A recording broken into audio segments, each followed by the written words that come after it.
Players, past legends. Past legends.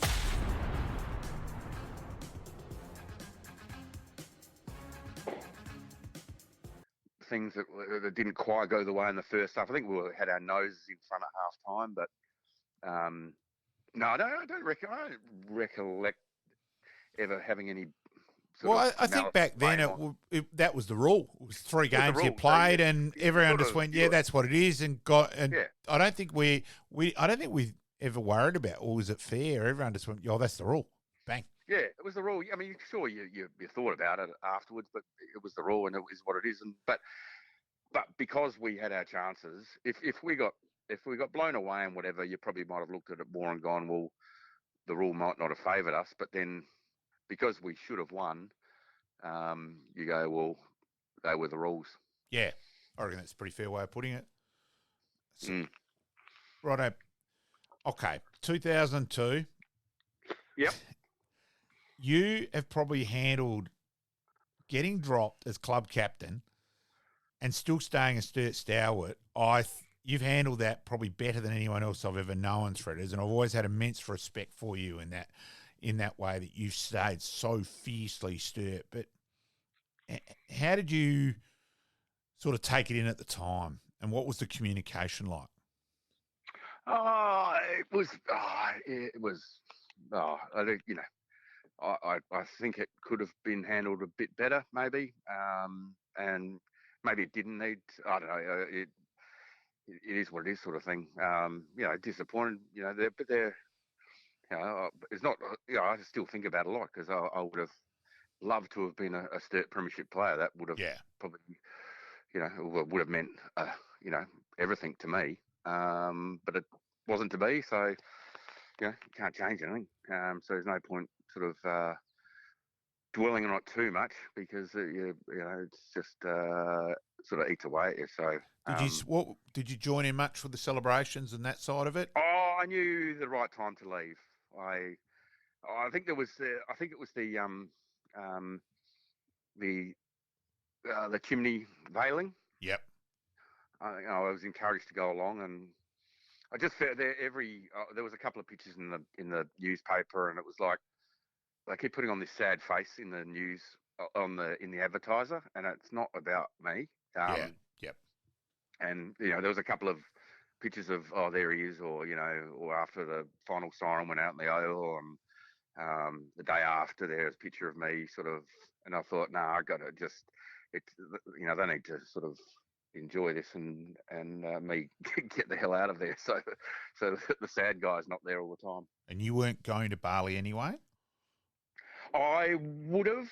Right. We had the birth of our first Jack. Yeah, I was wondering where Jack fitted in there. Yep. In August. Yep. In August, I had decided I wouldn't. But if you're involved in that sort of thing, you go. But circumstances arose, so you go, nah, I don't need to go to that either.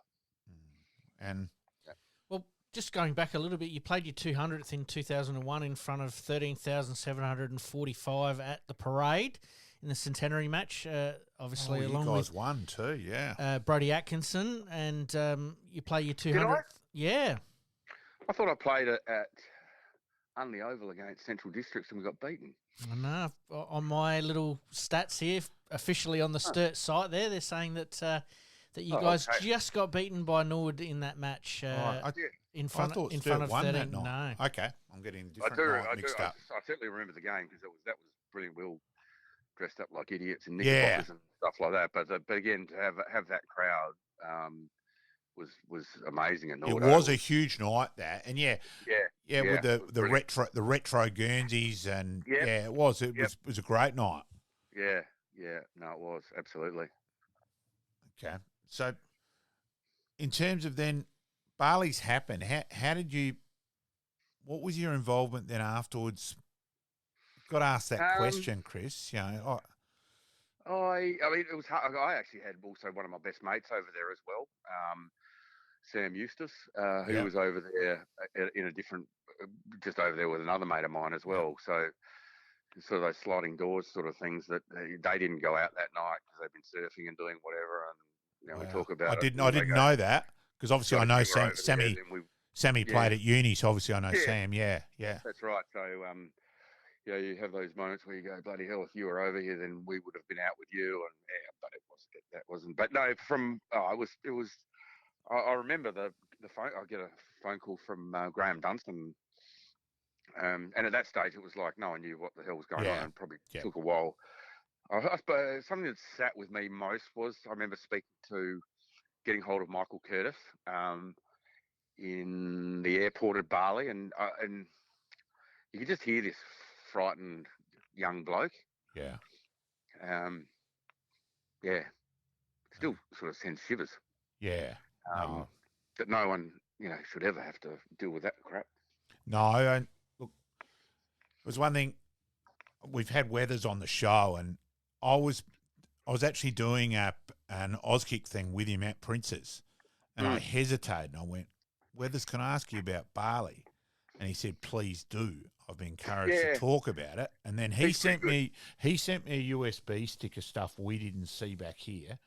That's the most confronting 8 minutes, 28 seconds I'll ever watch. And you know something's affected you when you remember the exact length. You see the Sturt guys come back, and you see Weathers are under Julie, obviously knowing Julie for donkey's years. And so that really resonated.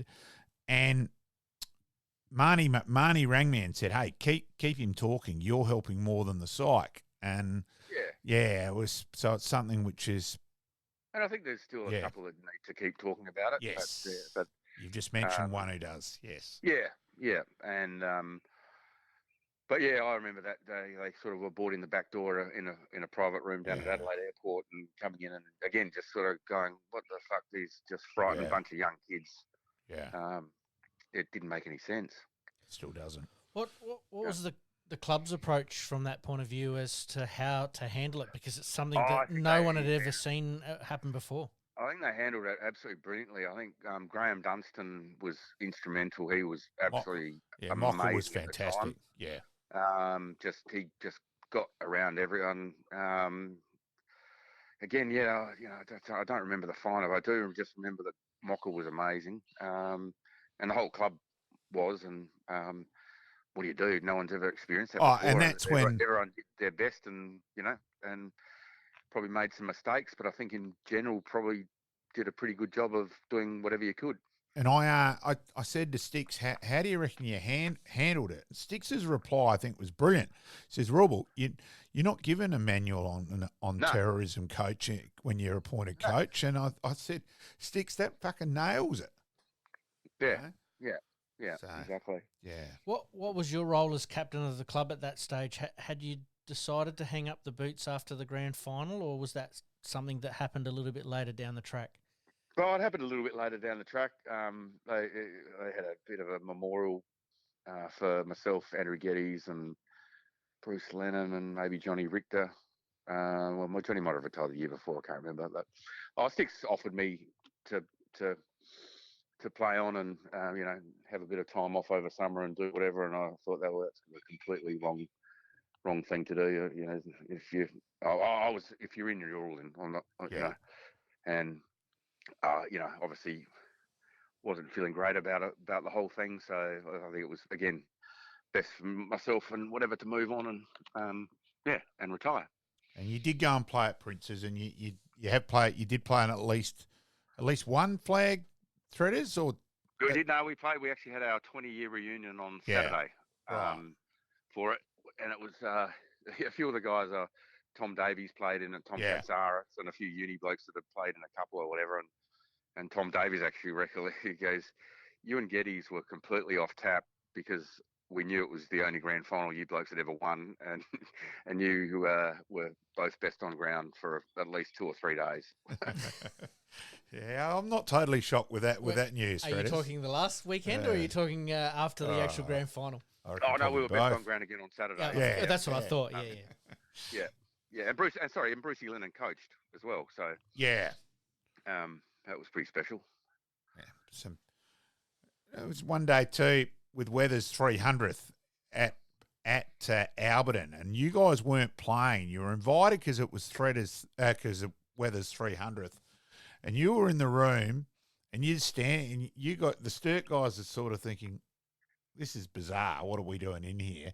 And I just took over. Nah, ignore this Sturt Nord bullshit. Right, this is for Weathers. Get involved. And then the Sturt guys came that night to the Nord auction night in respect to Weathers, and it was a fantastic night.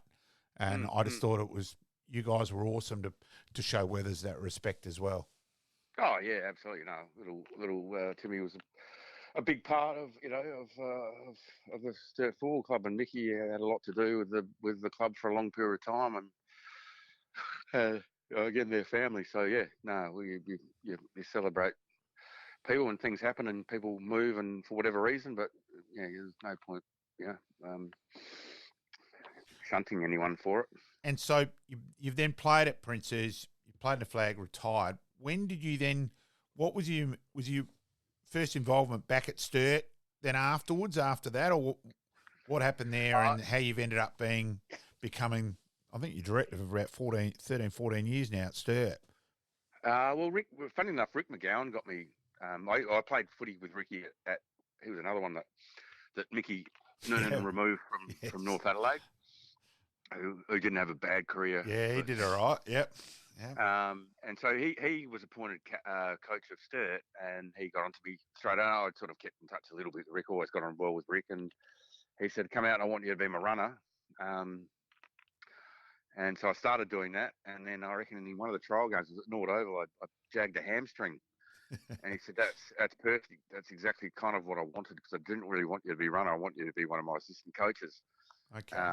So I ended up being assistant coach, and that was a good fun year because I loved Rick, and we did pretty well. Rick was a really good coach, but we'd had the birth of our second child in that year, which was 2007. Yep. And it was just hard work. I had a 4-year-old and a newborn, and you're walking out of home on a Saturday at 10 o'clock and coming home at 6 o'clock, and it's not really fair on Andre at the time. And I thought I loved it, but didn't need to carry on doing that. So that ended that little foray, and then Matt Benson was always into me for years. He was always pestering me to sort of get involved and get on the board and do whatever. And again, it didn't because then you had kids, football, and busy time, busy life, and whatever. And eventually the window sort of opened.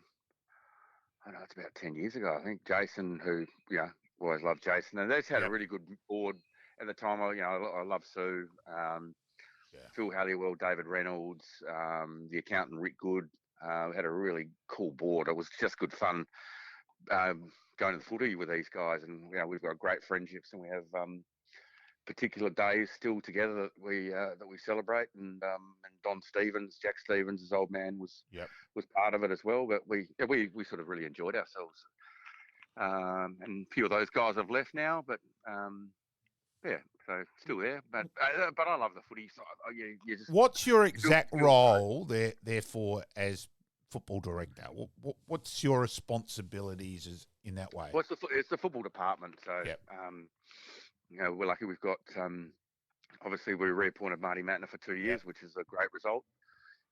Chris Trapp, who's the football manager, who does a brilliant job of coaches the reserve side as well. He's a really good administrator, and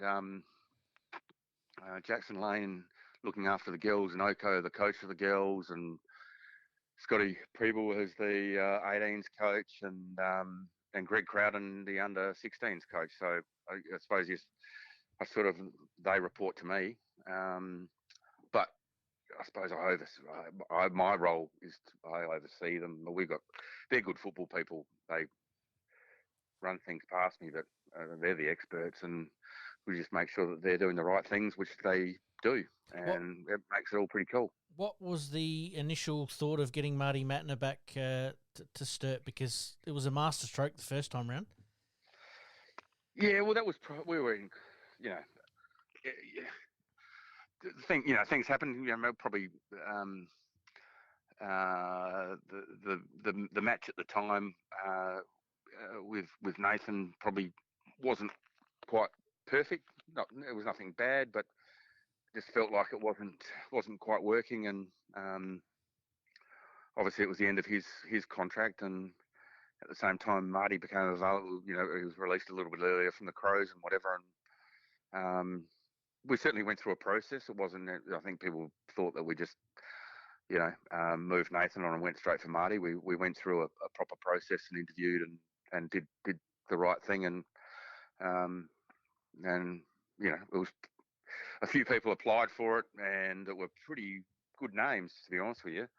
One of them was so good that he actually sort of said, "Look, if Marty's applying for it, I'm actually going to stand down because I'm pretty sure you'll probably end up going with Marty." But anyway, I think we had a little bit of a lull, but we've had a good resurgence in the last couple of years under him, and good bit of stability. And I think he communicates really well with the players and has a good rapport with them all, and staff and supporters, and it just works. And he's driving that obviously from the top down. How much of the junior program does he oversee as well? Oh, he's involved in a fair bit of it. Obviously Greg Crowden and Scotty Preble do a lot of that from the 18s and 16s, and Cowboy sort of down from there. But he sort of gets involved a bit with the girls as well. It's one football club that we're trying to be more inclusive. Obviously the timings of the girls' season makes it a little bit awkward to be complete, but we're trying to do more and more to bring everything together. It's just it's not perfect, but we're sort of certainly working on all of that as we go. Obviously, the timeline of the recent events the last couple of years, the new club rooms, fantastic facility down there. You guys have really done a great job of retrofitting that old grandstand, and now it stands amongst one of the best. Oh, it's amazing. It's I think I know Rulebook could say the same about Norwood, but I think it's the premier ground in the Sandful that just doesn't quite have a perimeter fence just yet. But we'll talk about that in a second. That's but also the facilities are amazing. The room upstairs, which David Reynolds had a massive amount to do with, and Darren Thomas, obviously. And other people, and full credit to the Duck for that though. What Darren Thomas Foods do, supporting so many different things. He's like the building at Westminster, etc. Duck's, to be honest with you, pretty incredible. It's ridiculous, the generosity. It's well, it's not ridiculous. Exactly. No, it is ridiculous. You're right. It comes from the right place, but wow, what the people.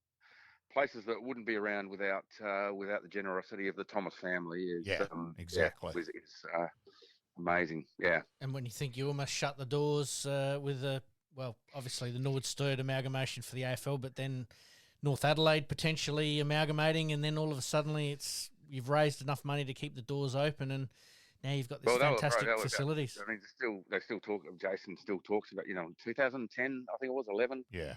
We had unpaid ATO bills, like to the point where they were almost going, well, here are the keys.